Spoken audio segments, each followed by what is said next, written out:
you two get yourselves sorted.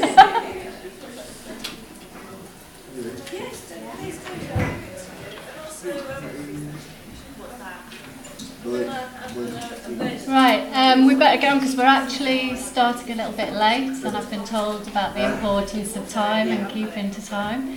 My name's Nadia Brookes, and I'm a research fellow at PSSRU Kent.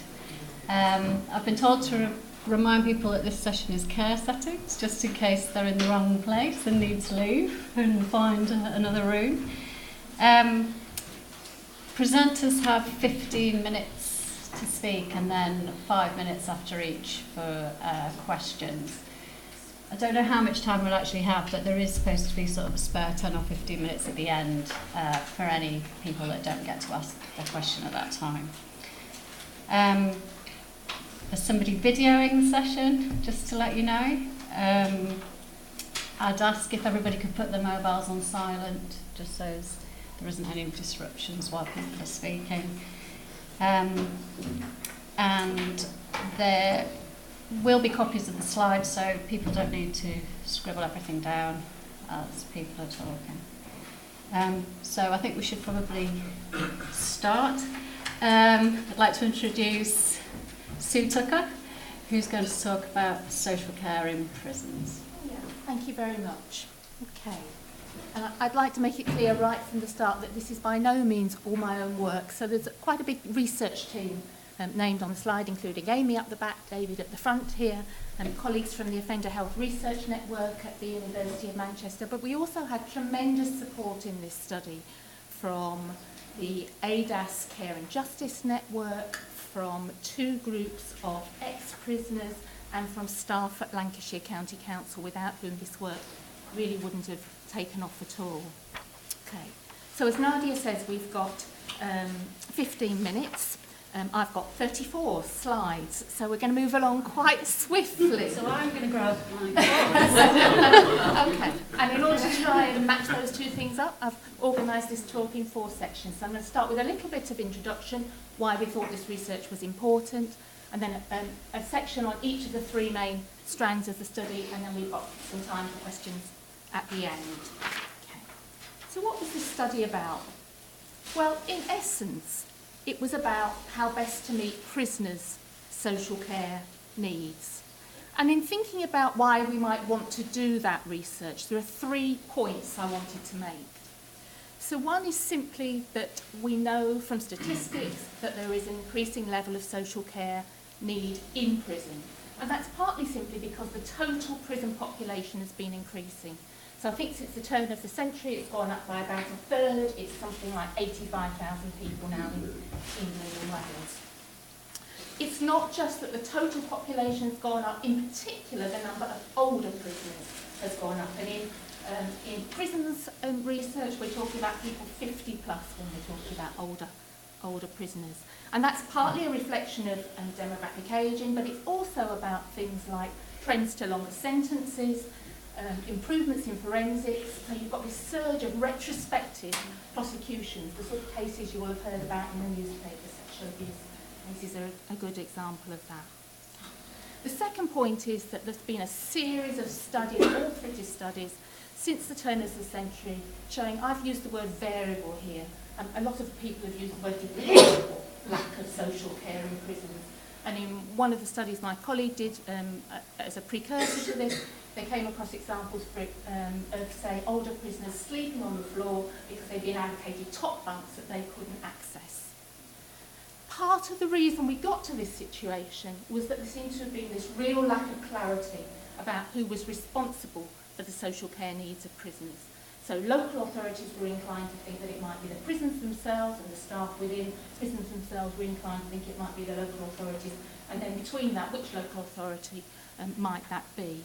So the introduction of the Care Act in April 2015 was generally widely welcomed by all parties, really, because it did bring that clarity. And what it did was it made it clear that regardless of the area that a prisoner comes from or where they're going to live on the release, it is the responsibility of the local authority whose prison is in that area for them to identify and assess prisoners' social care needs and then if they meet national eligibility criteria, to provide appropriate support. And when I'm talking about national eligibility criteria, for people who aren't familiar with them, these are the 10 domains that we're asked to look at. And you'll see that they encompass not only the sort of standard activities of daily living, things like washing and dressing and eating, but a wider remit really, so encompassing things like accessing work and training, developing relationships. The problem with this was that it's okay giving local authorities this responsibility, but nobody actually knew how many prisoners there would be that had eligible social care needs, what those needs would be, or how best to meet them. And that was really the sort of driver to this particular study, which had 4 research questions. So we were trying to scope the nature and extent of prisoners' social care needs. We were interested in how many of them there were and whether there was a consistent view across local authorities. So if you're seen as being eligible in one authority, are you likely to also be seen as eligible in another authority? We wanted to identify the service inputs, the resources that might be required to meet these needs. And we were trying to detail the arrangements that local authorities put in as a starting point. What did they do in that first year to try and meet these responsibilities? And as I said, the study had 3 main strands. So it had, starting with a series of prisoner interviews. And we undertook 482 prisoner interviews in the end, in prisons in Lancashire. When I say we, I didn't personally undertake any of these interviews. A whole series of fantastic colleagues were interviewing for us. 5 prisons in Lancashire. What's important to know about them is that they're all for men, so no females in this study. And although there's a range of prisons catering for people with long and short-term sentences, rehabilitation, etc., there isn't a Category A prison, so not representative of that population. The interviews themselves took on average about 60 minutes, and they had 6 elements. So starting with a short demographic, social and criminal history, then a screen for Master's alcohol misuse, Star's drug misuse, Prison Quest is a mental health screen, and then 2 social care screens. So these weren't qualitative interviews in the way that Tom has just been speaking about. These are research interviews using structured schedules. And we have got the most enormous data set from this. And all I'm hoping to do here is to give you just a start of a feel for the sort of data that we've got. And as you can see, biggest population group in the prison sample that we had, younger people 18 to 29, but also a sizable minority in the 50 plus, so over 15% there, which is pretty much representative of the national picture. We also closely mirrored the national picture in terms of people's index offence, and these are just the 4 most common offences. And you can see that maybe 2/3 or approaching 2/3 of our sample had been in prison before, and we've got a hefty proportion of the sample who are in prison for some time. I think we all know the extent to which a lot of prisoners come from troubled backgrounds, but it nonetheless was shocking, I think, to see the extent of the social problems that people are contended with in their lives in the interviews. This was one slide, but a couple of other figures. I mean, I think almost 10% of our sample immediately before they came into prison had been either homeless or living in some sort of temporary hostel accommodation. It was just 1/3 who were in full-time work, more or less 50% who weren't in work at all. Lots and lots of detail. This is self-report data on these standard scales, but again, very high proportions of people with mental health problems, with substance misuse issues, 40% with physical health problems, 25% with memory problems, orientation. Okay, I'm going to slow down a little bit here, because when you get to these slides, the numbers on here, when you start to look at the number of people who said they needed help with activities of daily living, seem to shrink. But nonetheless, when you put all those together, you're probably looking at about 1/6 of the sample who were saying they had difficulties with one of these things. Sometimes that was prompting and supervision, sometimes that was hands-on care. These figures cover both of those. And when you spread it out to some of the domains of interest in the national eligibility criteria, you can see that it isn't just about those things. Although those top two lines look as though just about everybody's undertaking some educational training, there's an overlap in those two figures. So you've got about a quarter of the prison population who actually weren't undertaking any education or training or work while they were in prison. And similarly, I think it was about a quarter, again, because of the overlap in the bottom three lines, who didn't see themselves as having any support from people in prison, from people outside prison, or from the staff within prison. So in the next stage of the study, what we wanted to do was to see if staff thought there were particular groups of prisoners who met the national eligibility criteria, who should be being provided with social care. And we did this by running workshops in 9 local authorities across England. If you imagine we took our prisoner group, 482 people, and we were looking for common groups of people. So we split the sample up by 5 variables, and this is one of the things our group of ex-prisoners helped us with in choosing these variables. So we looked to see whether people needed, the degree of help people needed with activities of daily living, the situation with mental health problems, whether or not they had substance misuse issues, previous prison stay, and the amount of support they got. And we divided this up into 40 groups. We looked to see which combination of these characteristics was most common. Where there were groups that seemed to capture lots of prisoners, we wrote a short vignette about the prisoner. I'll skip that one. And this was something that we did, again, with the help of the ex-prisoner group. So we started to draft some vignettes, they came in, they helped us to shape them to make sure that they were realistic, that they were people that they would recognise. We took these vignettes, 13 of them we had, to 9 local authorities around the country. 35 social care staff were involved in this stage of the study. Mostly frontline practitioners, social workers involved in working in prisons, but also some commissioners and some managers. And this is again a slide I want to dwell on just for a little bit longer, because I think it's so telling the amount of variation that you've got in this slide. So you've got your 13, the names of the 13 vignettes, small case histories if you like, on the left-hand side. You can see the 2 at the bottom, Chris and Richard. Just about everybody in the different authorities we showed them to thought that they would be eligible for social care. One person, one authority less sure about Richard, one wavering about Chris. These profiles were both people who had very obvious difficulties with mobilising, getting around the prisons, couldn't shower independently. 3 at the top, where everybody said no, we don't think they've got social care needs that are eligible for the criteria, meet the eligibility criteria. Most of the people in these groups were younger prisoners, they were the first time they'd been in prison, they didn't have identifiable mental health problems. What I think is interesting are the rows in the middle, where there's such a lot of variation. And we've got 4 rows here where you've got at least one authority saying, we think people with these needs are definitely meeting the eligibility criteria. And you've got other people in authorities saying, we don't think these people meet the eligibility criteria. It's not just that they're borderline, we don't think their needs would meet the national eligibility criteria. And I guess 2 things seem to be going on there. One was the extent to which people were focusing in on the activities of daily living and really seeing these criteria very narrowly, and also seeing them in the here and now. So what does somebody need now?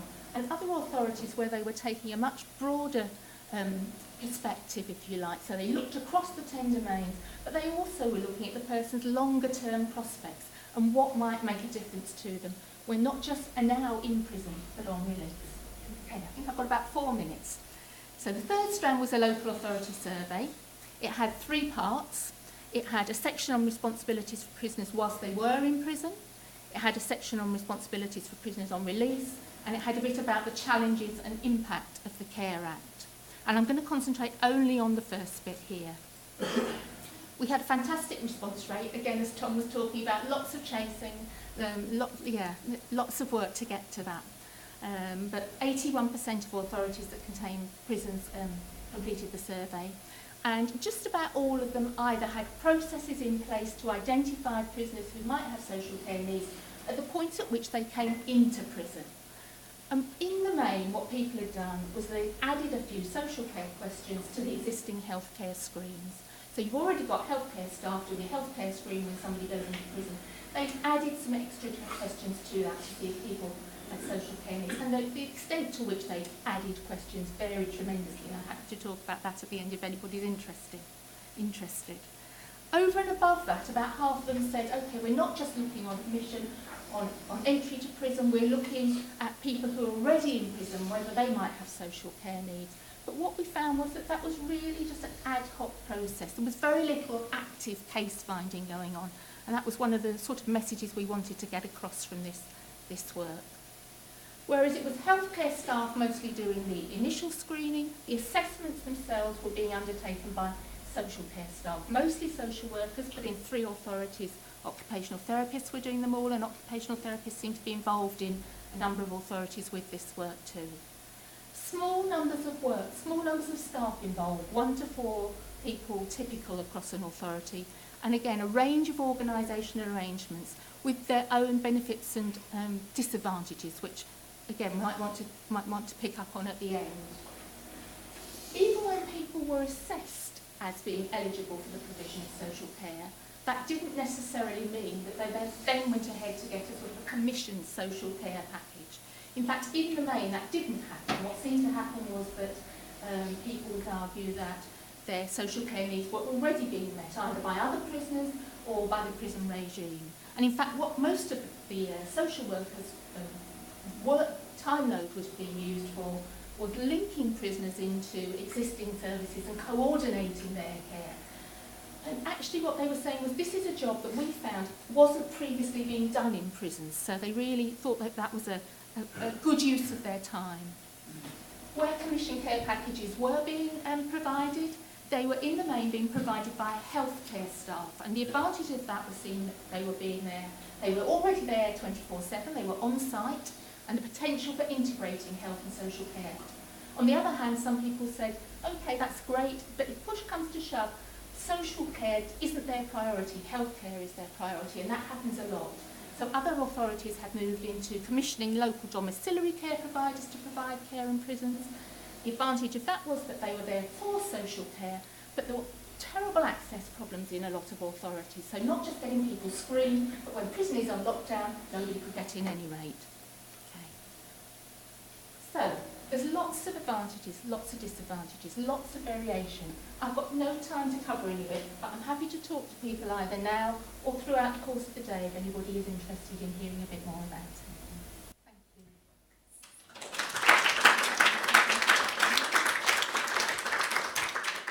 So we do have 5 minutes for questions if anybody has any at the moment.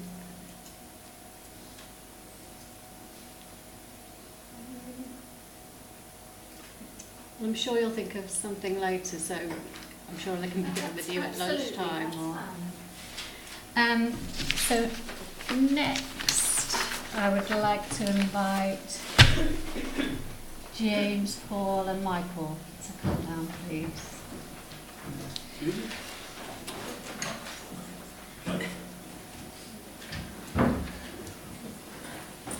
And they're going to talk to you about their experience of being part of a research project to do with shared lives.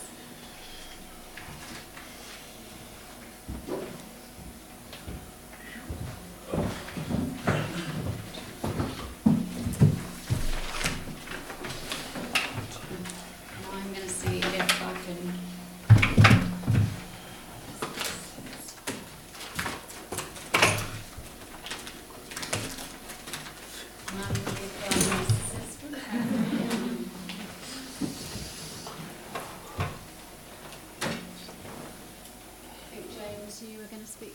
Yes.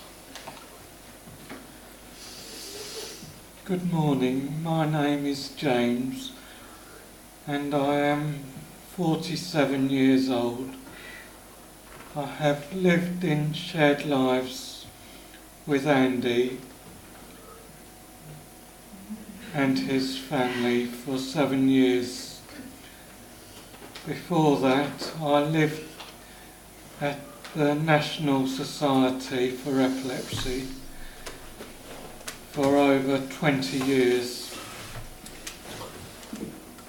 I am a shared lives ambassador as a peer researcher. I asked people who live in shared lives what life was like for them. There was a lot of work to do before each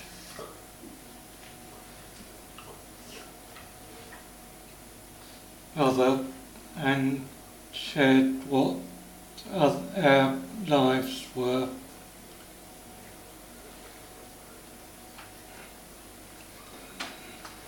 And what we like doing.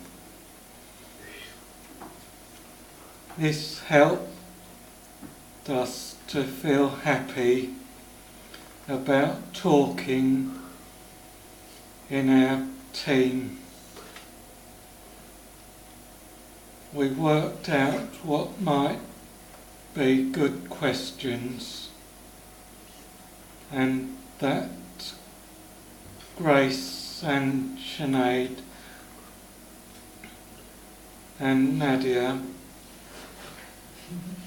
and we practiced on each other. We learned how to listen to the person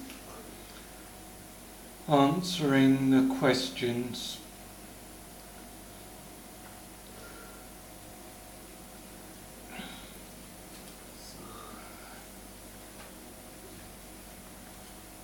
We changed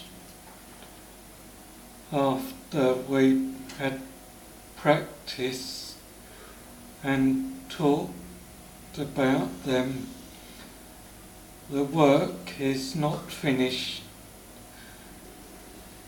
as we will be looking at our results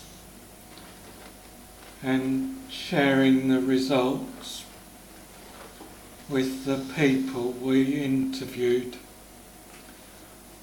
I enjoyed going to different places to do the interviewing, but I was a bit nervous to start, and prompting was quite difficult. The interviews were recorded, and he helped, and I hope he had always turned the recorder on. I enjoyed the meetings here in London, especially the food.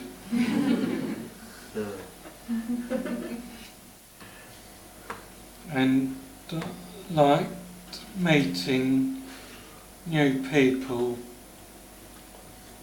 It was interesting hearing about other people living in shared lives, just like me.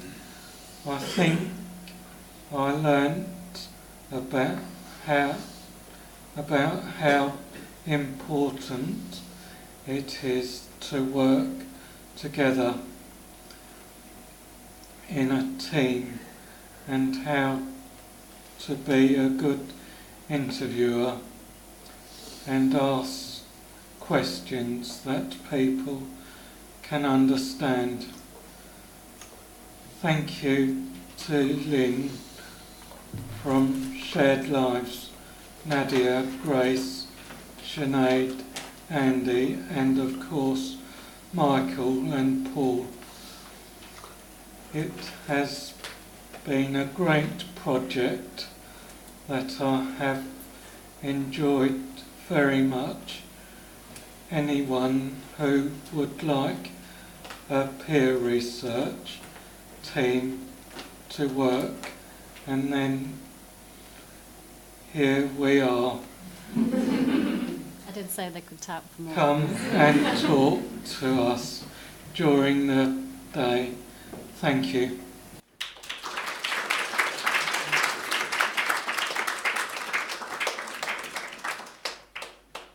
My name is Vickery, and also I'm a peer researcher and a child life ambassador.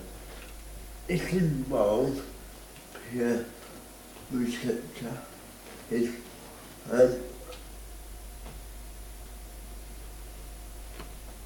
it involves me interviewing and talking to other clients on the child life scheme.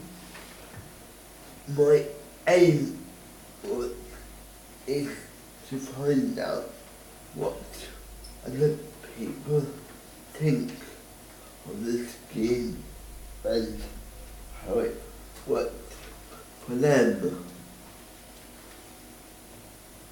I had friends but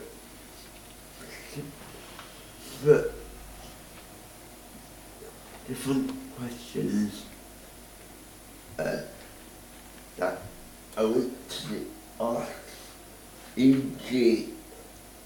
how long they have been in the shared life scheme and had it helped them to develop their independence, and I asked them for examples.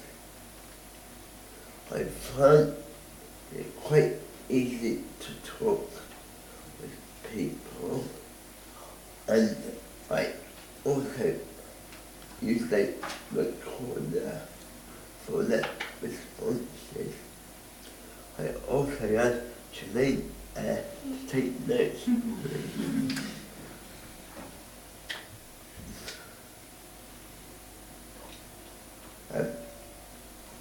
Which helped me a lot.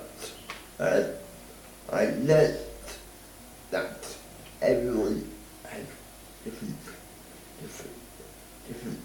options and answers, and people need to work together to get the right support.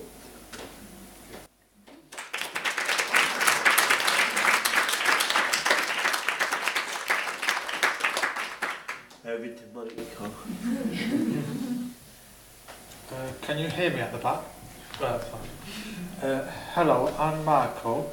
I am a Shared Lives ambassador for Shared Lives Plus, and I have been working as a peer research for the University of Kent. The research project is about finding out what people who live with shared lives carers think about the support they get. My colleagues James and Paul have talked about what we do and how we did it. I would like to talk about how the project has affected me personally. When I went to do the first interview with two people and their carer, I was having a really tough time personally. During the interview, it gave me such a lift. I can't describe how wonderful it felt. You are all probably used to it. I think it's easy to forget how people you work with can help you to cheer you up. Just going to work can make you feel so good about yourself when you're having such a bad time, either personally or even with your family. I think this might depend on the job though. I have loved everything about this job. The travelling has helped me become more independent now. This feels good, to be honest, because when I started working for Shared Lives I could never hardly go on trains, but now I can do more now. I can do a bit more now and I don't have to rely on anyone. When I go somewhere with other staff members I can show them what to do. I can do this because I am confident. I am not worried because I know exactly what to do.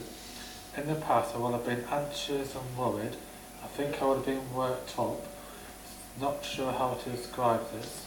I think if you want to involve people and really involve people, so they are doing a proper job, same as everyone in the team you have, to do certain things such as you have to give people time, so don't rush them. You have to be well organised. You have to be easy to contact, as the ladies here are so easy to contact. You have to get back to people quickly, and you have to do what you say you will do. So anything you say you're going to do, you must try your best to do it. Most important is that you really believe in what we are doing, and that you give us chances. As we find out we can't do something, we get more confident and we want to do more, then you need to ask us to do more, so we can keep on growing and feel more confidence to do even more. The more I have done, the more better I have felt. The more I do for people, the better life is for me. I think I am more better at helping other people than myself. From doing this, I have learned that to look after myself and to look after my feelings, the type of work I need to do is all about helping other people to make their lives better. This helps me to cope in my life and my world when I am having a tough time. I know Lynn, who is my boss in Shared Life Plus, gets a big lift from working with me and the other ambassadors. I didn't really understand this at first until I experienced it myself. For example, to do this job, getting to know Nadia, Sinead and Grace and everyone has been good. How we did it is we met up first and Lynn was there and all tried to get to know each other and started work a step at a time. This was helpful to me. I didn't feel under pressure. I knew that they would do it at the right place, and if I was struggling I could just talk to them about it. This meant when I was doing the actual interviews I was ready. I didn't need Lynn, I just met up with Grace, and it was lovely, to be honest, because I was able to do work with someone else. I didn't have to just rely on my boss, and I was able to work with other people. To be honest, it was more like focusing on the job really, and making sure the people I was interviewing and the carers were happy. Don't get me wrong, support is important to me. Without the support I would struggle. The support has been lovely. It has taken away the pressure so I can just focus on the job, and that is what everyone has done to enable me to learn how to be a peer research. If the story was about a Disney character, it would be the story of Ariel from The Little Mermaid. This is because she goes on a journey and she learns about herself, and everyone else learns too. Everyone has got something out of it. We have learned from the researchers, they have learned plenty from us, and we have worked well as a team. The people we have interviewed have been pleased with us because they have had their voices heard. It was better for them to be interviewed by us because they can see we are all like them. If they get interviewed just by professionals, it can be worrying and frightening and scary, so they won't be able to speak up. Like having a review or something like that, every 12 months, it's frightening and worrying. To have it from someone like me, I think helps them to speak up more. I think as well that seeing people like us doing a job like this absolutely made me feel more confident in what they could do too. Thank you for listening.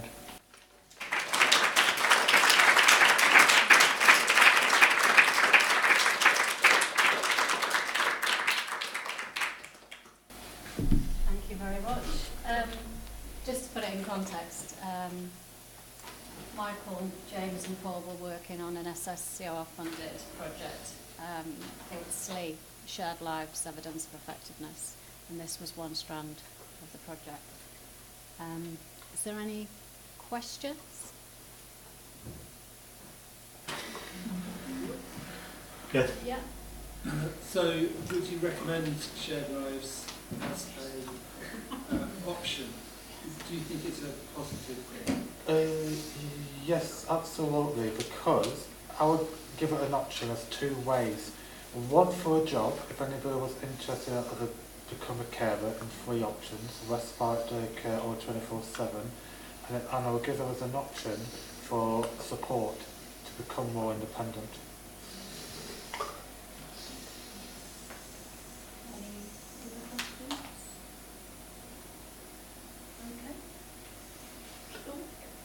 I didn't have a question, just a comment to say thank you, all three of you gentlemen. It's fantastic, and it resonated so much. I go out and interview people, and I always feel a bit nervous before I do an interview, and I've been doing them for years, and I always feel better about my life when I'm engaging in other people's lives. So there's just so much resonance in what you guys said, what I feel about my work.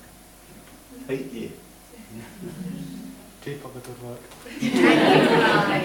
And again, like you said, if anybody's got a project that needs anybody. Do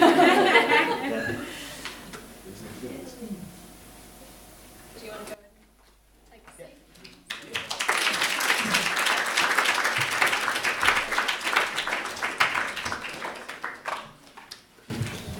Yeah.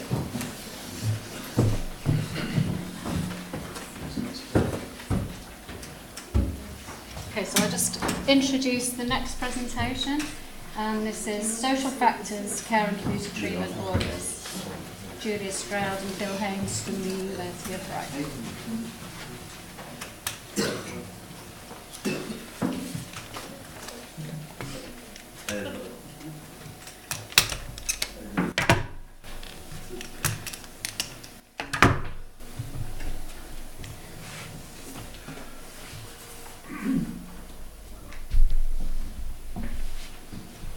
Thank you. So slightly different area now, and some of you, I'm aware, might not know the nitty-gritty about community treatment orders. So the first thing is just to fill in some of that background. They were introduced in 2008, and while people have been able to be treated compulsorily in hospital since forever, community treatment orders allowed for treatment in the community rather than in hospital. They're only available for people who've been admitted for treatment, not for assessment. And a community treatment order specifies mandatory and discretionary conditions to which the service user must adhere. And the mandatory conditions are all about medical examinations. And the CTO gives the responsible clinician, who overwhelmingly is a psychiatrist. In Sussex, for example, there's one psychologist who's a responsible clinician. But it gives them the power to recall the service user to hospital. And one of our peer researchers last year described it rather like being on bail. You're out in the community, but you're not completely free, and you can be called back at any time. They last for 6 months, then they can be renewed for a further 6 months, and then thereafter for 12 months. And the service user has the right to apply to a mental health review tribunal. So they are quite a heavy order, and most recently the focus in mental health policy has been more about young people, about trauma.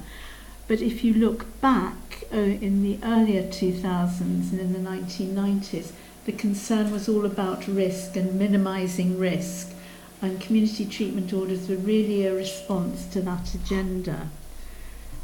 So these were our research aims.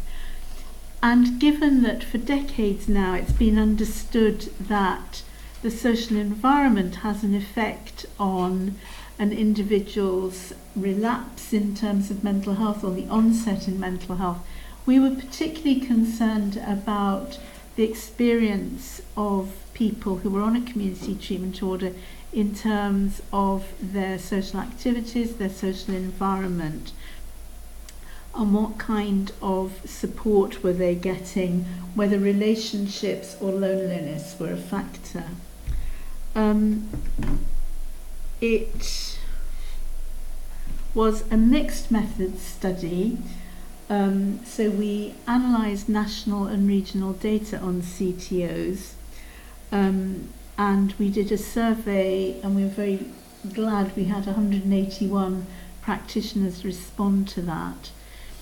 We then interviewed 41 responsible clinicians who were all psychiatrists, and care coordinators. And we interviewed 16 service users. We'd hoped to interview 20 to 25 and then do a small, what we would call longitudinal study. So a study with about 6 service users over time to see whether their attitude to the CTO changed. In contrast to our earlier study on CTOs, we had real difficulty recruiting service users, and we tried every which way. The Trust had developed a policy where all service users were part of a research study unless they opted out. So quite a complex letter was sent that I think put people off. We then amended things and got care coordinators to give service users a card. Then we got care coordinators to talk to people. We got directors to cascade information down. We got team leaders to talk to their care coordinators, to talk to service users. And I think probably the formality of the approaches was not helpful, because one thing we found is that service users are not well engaged in the formalities of their community treatment order, and probably a less formal way of trying to contact service users would be better, but that would have probably been very challenging to get approved ethically.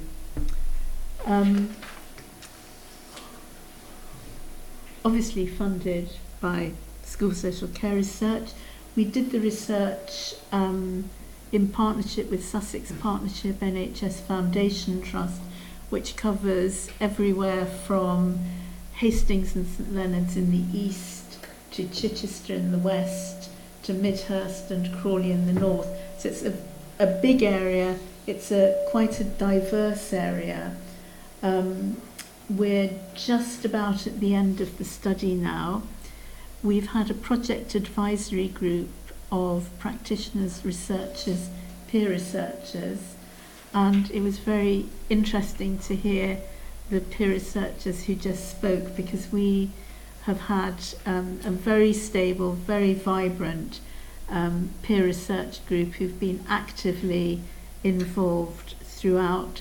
They helped develop the study, they reviewed our survey questions, our interview questions, they've been part of data analysis, and most recently they've been part of and led the development of a DVD about the findings, which is just about finished now.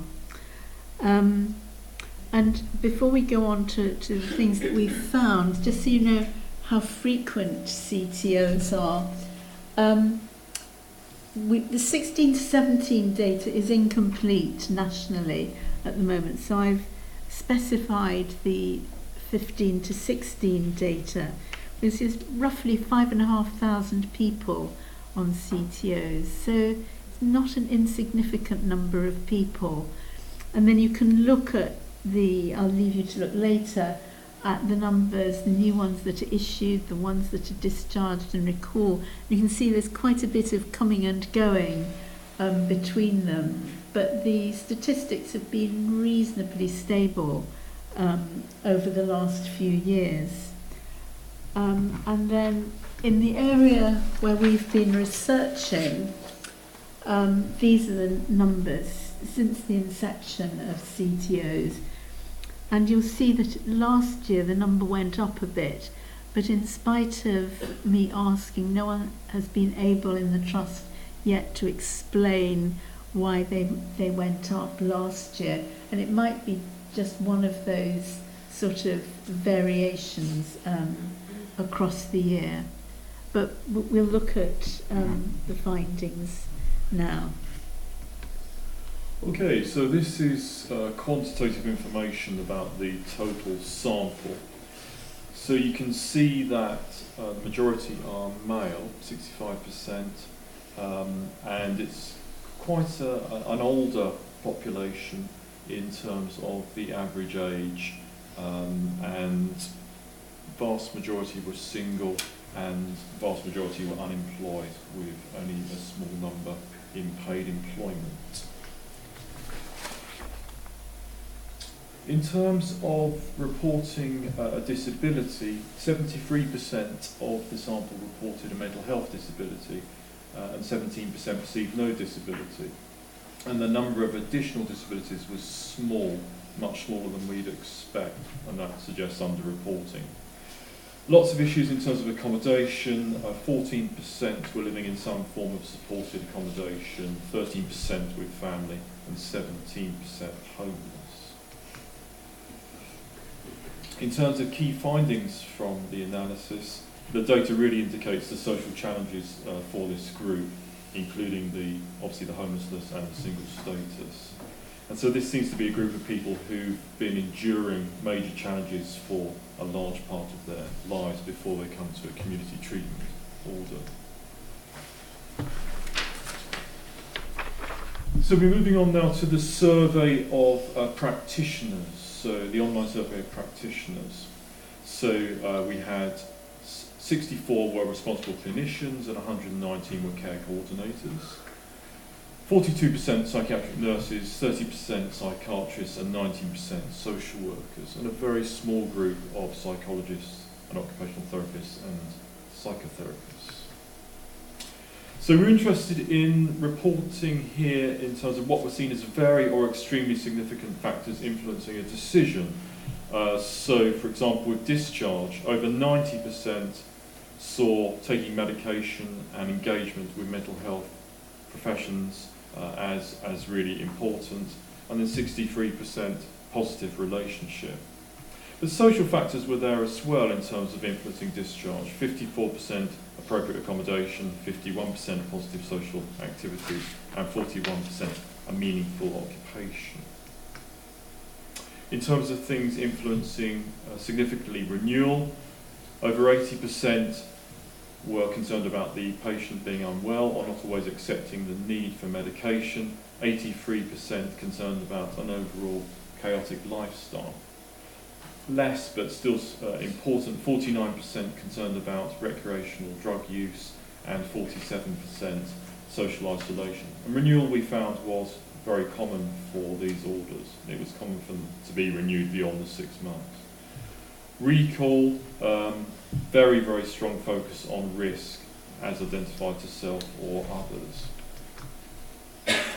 So to summarise the survey of practitioners, there was a considerable similarity between the different professional groups. That was quite clear. Only very marginal differences with a small subgroup of occupational therapists and psychotherapists who didn't tend to take those kind of roles with the legislation. Professionals are clearly cautious about discharge, hence the renewal of so many orders. And there are many reasons to be cautious in terms of the complexity of the situation, with a lot of medical and social factors to consider. If we move on to the findings from the interviews, the semi-structured interviews with practitioners, here we have a good mix, 17 responsible clinicians, 24 care coordinators. I'm going to whiz through this so you get a chance to look at the very important user findings.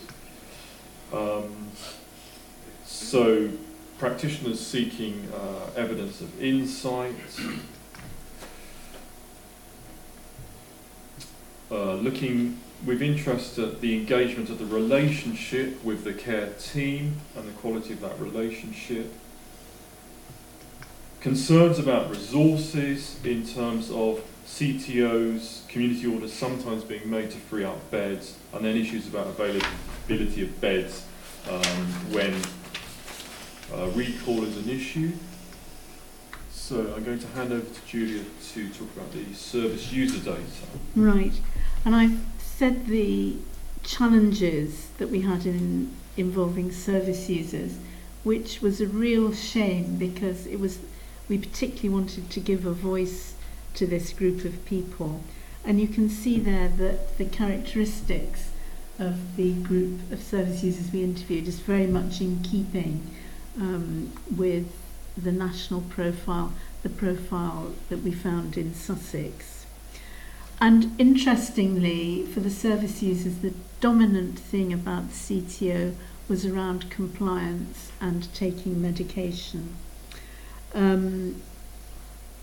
But service users had insight about why they needed to take medication. They did not like it at all and described side effects in very graphic detail, but they could move on to see how it had benefited them.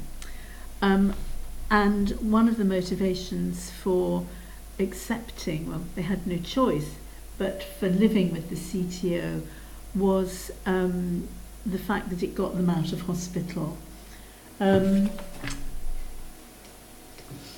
So we entitled this Complex Journeys because what service users said was very paradoxical. They didn't like medication. Quite a lot of them didn't like the feeling of control of being on a CTO, but they could see that there were benefits, and some of them referred to development of maturity, and this quotation shows, is it maturity through my illness or is it the effects of the medication? One of the big things that came out was the fact that it wasn't so much the stigma of the CTO that affected people, though it did some, but it was the ongoing stigma of mental health, which came through as a clear and ongoing problem.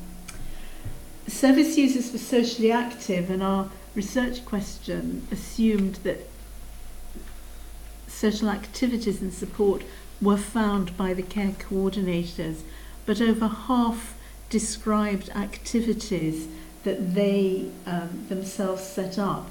And one had a real sense that this was a group of people who were moving on with their recovery and were taking control of their lives.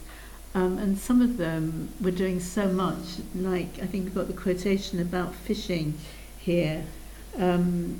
I go to the gym, I play football, I go fishing. I felt exhausted. I felt I didn't do enough. And only one person said, I don't find much to do really. But the outstanding thing, just as the practitioners talk about we work in a relational way, what the service users talked about was the positive relationship with the care coordinators.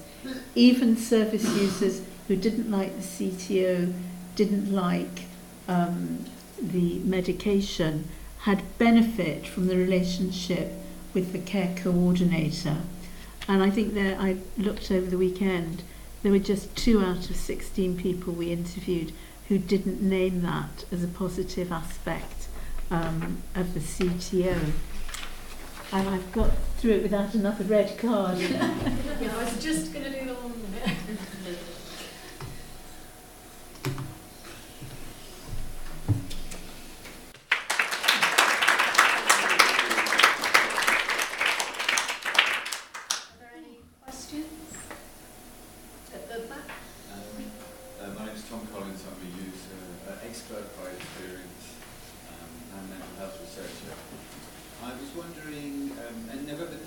Last year, the Food and Drug Administration in America cleared the use of microchips in antipsychotic medication.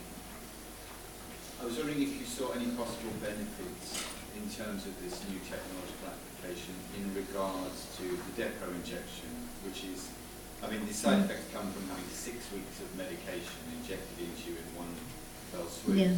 And the positive benefits of the microchip in the pill, unfortunately, as it sounds, is that it does actually allow closer management of medication between patient and clinician.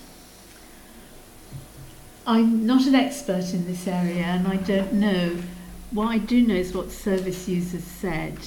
And I think if that medication, microchip or no, still had side effects, the user would be unhappy about taking it.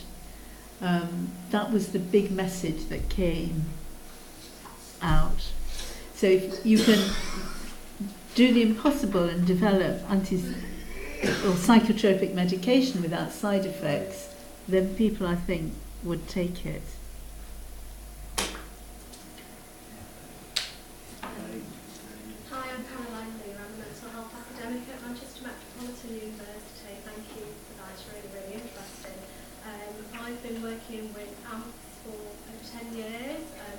AMP programme.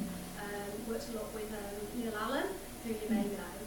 My question really is around the concept of insight. I think it's a concept that needs to be debunked, and I think we need to start to think more closely now about what is capacity. So getting away from this idea that someone has insight to take the medication to actually, do they have the capacity to make a capacitive decision around medication choice, or are they making an unwise decision? And I suppose it's that disconnect at the moment, which hopefully is going to be part of the mental health review, around, is the language, as you were saying, it's the language of risk, which was from a previous era. Is that language, I suppose my question is that language now outdated? And did you have any sort of exploration of what that concept of risk might be within the context of the research on CTO and capacity issues? All of the service users we interviewed voluntarily, I think we had a question, why do you think you're on a CTO? And I think the insight and capacity debate is an interesting one. They could account for the reasons why they were on a CTO. You know, I was violent, I didn't take my medication, you know, my mum was worried. So I think it's an interesting conundrum. Where it goes, I'm not at all sure. One thing, again, that about 3/4 of the service users said, there needs to be more time talking about medication, about why, about the side effects. I see the RC so quickly, it's sort of boom, boom, boom, and I'm out the door. So we've not put it in here simply because of time, but I think there needs to be clearer guidelines about how CTOs are set up, because from our previous study we had a very clear sense that often people aren't that well. The CTO's decided on, it may be decided on by an inpatient psychiatrist, then handed over to an outpatient psychiatrist. So I think there's the possibility of a greater degree of involvement. But I think the insight capacity one is an interesting one. Hello, right. I was very interested in your main finding about being relationships. I'm just doing my analysis on my research I've been doing, which is about service user experience of the Mental Health Act assessment process. Right. A similar area, and that is one of the main things that is coming through from talking to service users, is this importance of the relationship. Yeah. So I'm very interested in that. But also I wondered a little bit more about, you talked about having peer researchers. How did that impact on the study? How did it change things or develop it? Yes, again, we haven't had time to, we could have done, sort of 6 slides. I think it made our questions more sensitive and more focused, because they reviewed the proposal, but then they reviewed the survey and the questions. We did train peer researchers to do joint interviews, but only one service user this time wanted to have a peer researcher, and not everybody wants to sign up to the identity of a mental health service user. So it helped our questions to be more focused. It then really helped when we looked at data analysis. So we had a first go at data analysis, then we discussed it with peer researchers, and often they would come up with phrases that summarised some of the main emergent themes. And as I said, the thing like describing the experience of being on a CTO, like being on bail, it's a way of helping people to understand. And I know one of our slides about peer research, they're saying, you can have all the knowledge in the world, but it's the service user who, from their experience and expertise, can actually tell you what it's like. And you can't find that in a book. And they've been particularly helpful in developing the film that we've made. I think that's reflected quite well in the film. Yeah. It's coming out, hopefully not too... It's coming out, the world premiere. The premiere. Yes. Do you use the peer researchers at all to discuss this problem with the recruitment? Yes, oh goodness, yes. I mean, we had the project advisory group and we had peer research meetings, and their view was that people were angry. People on CTOs are angry, so if they get an official looking letter that says please be part of a research study, it's in the bin. So I think the fact that some people are on that well still, plus they don't want to be involved in anything official. Service users I spoke to, the one thing they emphasised, given they're on this order, do I have to do this? And I'd say, no, you don't have to do it. A lot of them still went ahead, but some didn't. But and some of our peer researchers had been or were on CTOs, and their view was that it was people were angry. And you weren't allowed to approach people direct. Personally, so you couldn't have used your peer researchers to approach people. That's ethics then. Yeah. Yeah.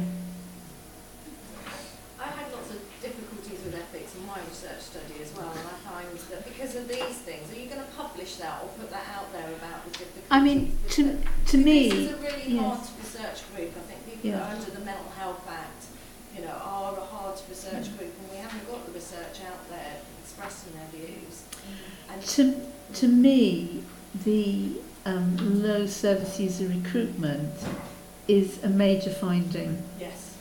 Yeah, so we may have bias in terms of the people we interviewed, in that they're feeling better, they might get on with their care coordinator, though they still often seem quite angry to me. But to me it's a major finding, and it will be very clearly reported.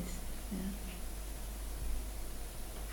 But I think, and we had to go, because we were recruiting through the NHS, and last time we didn't have that many problems, and it gave sort of a parameter to it. We did the same again, so we had to keep going back to them, but they insisted on the most complex, wordy, unfriendly letter to send out to people. Another time we might have gone through service user groups, but then you could have had bias and just had very, very angry, negative people. So you do what you think is best at the time.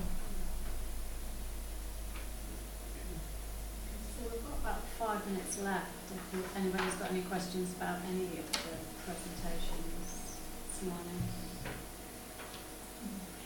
Just to add to the dialogue, I mean, I'm a service user researcher and actually did undertake this study about pre-care programme approach and recovery, very much looked at the implications of mental health act, because two were quite intertwined. I have to say, I personally, for a user-led study, didn't find any difficulty in recruiting. Right. So that's really good. Maybe something about trust issues and